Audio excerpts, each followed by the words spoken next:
Chicago Cubs. News today.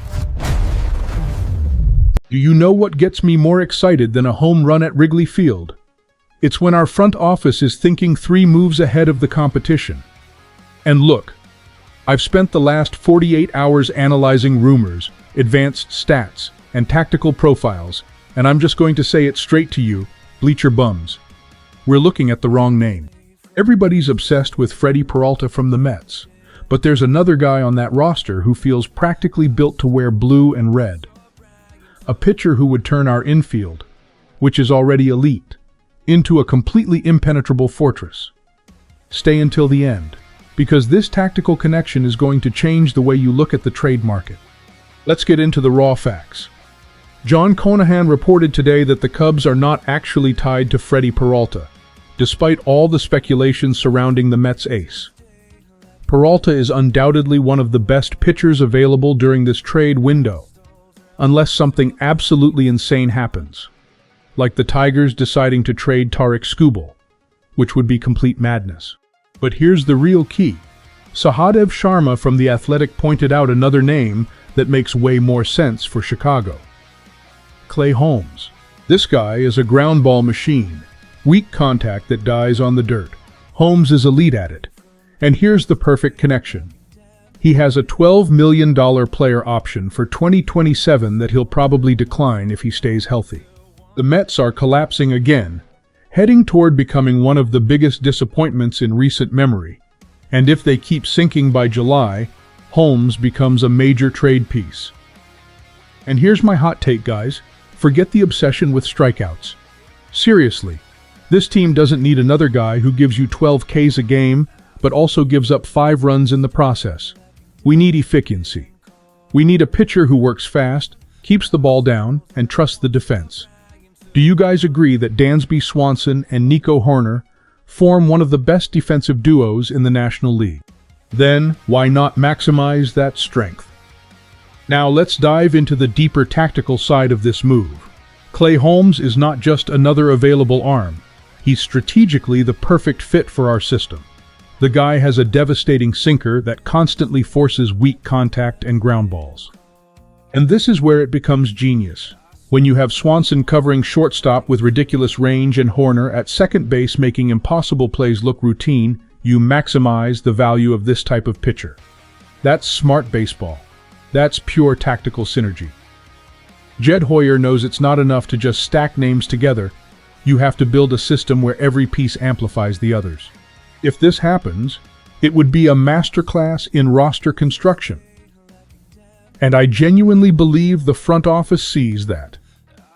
But hold on, before everybody starts daydreaming about this rebuilt rotation, we need to talk about the elephant in the room. What's this going to cost? Because quality pitchers at the deadline are never cheap, and the Mets are going to want blood in return. The question is it worth emptying part of the farm system? Let's put this into historical context. In 2024, the Cubs fell short because the rotation lacked consistency. Injuries destroyed the pitching staff, and we watched Triple-A arms trying to survive situations they were never meant to handle. In 2025, same story, different chapter. And now in 2026, we already have Justin Steele anchored at the top, but the depth is still a massive question mark. Bringing in Clay Holmes wouldn't just mean adding another starter. It would mean creating a clear defensive identity for the team. Holmes would work quickly, keep pitch counts low, and let the infield do the rest. Compare that to the years when we relied on fly ball pitchers in a stadium where the wind blows out half the time. It's night and day philosophically. We're talking about transforming a historical weakness into a legitimate competitive advantage against the Milwaukee Brewers, St. Louis Cardinals, and Cincinnati Reds in the division. I've lost so much sleep analyzing this rotation that my wife threatened to trade my vintage baseball card collection for a therapist. But seriously, being a Cubs fan means living on this emotional roller coaster where you bounce between irrational hope and calculated despair. And you know what's worse? We K&O when the front office is making the right move, but we're still scared to believe too much. That's decades of trauma talking. But this time might actually be different. Now let's talk projections and future scenarios. If the Cubs manage to land Holmes in July, can you imagine the immediate impact? First, stability. Second, favorable matchups against contact-heavy teams like the Reds. Third, less pressure on the bullpen because Holmes tends to pitch deep into games when he's rolling. But there's another side to this too. What if the Mets suddenly recover and jump back into contention? Then they keep Holmes, and we're left watching from the sidelines. And what if the prospects we trade away develop into stars in New York while Holmes struggles here? These are calculated risks. Would you guys trade Pete Crow Armstrong or Matt Shaw in this package? Because those are exactly the kinds of names the Mets would probably demand. Tough decisions, guys. So what about you? Do you trust Jed Hoyer to evaluate that cost-benefit balance? Because this isn't just another mid-season trade. This is the kind of move that decides whether we're playing baseball in October or watching from home again. Are you all in or not? Look, I'll be honest with you guys. This potential trade excites me more than it probably should. Because it's not just about adding talent, it's about adding the Rig T talent in the Rig HT place, at the RIGHT time.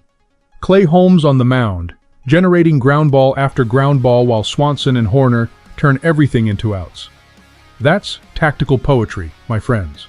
That's baseball played the way it's supposed to be played. And if the price is high, well, champions pay high prices. We've already learned that holding on to prospects forever while waiting for the perfect moment usually means never getting there at all. The window is open rigged now. We have veteran pieces entering the final years of their contracts. It's time to push the chips to the center of the table. My final read on all of this? If the Mets keep collapsing, and every sign says they will, Clay Holmes is going to be available. And if Jed Hoyer isn't at least sending daily texts to their GM, then he's not doing his job. This is the trade that actually makes sense. Not because of the name, not because of the hype, but because of the tactical fit. This is chess, not checkers. And I think our front office knows how to play chess. Before you go, help us reach 4,000 subscribers. Hit that like button to support the channel. And now here's the question I want you guys debating in the comments. Would you trade Matt Shaw plus a Tier B prospect for Clay Holmes? Or do you think that price would be too high? I want honest opinions from the Northside Nation. See you in the next video.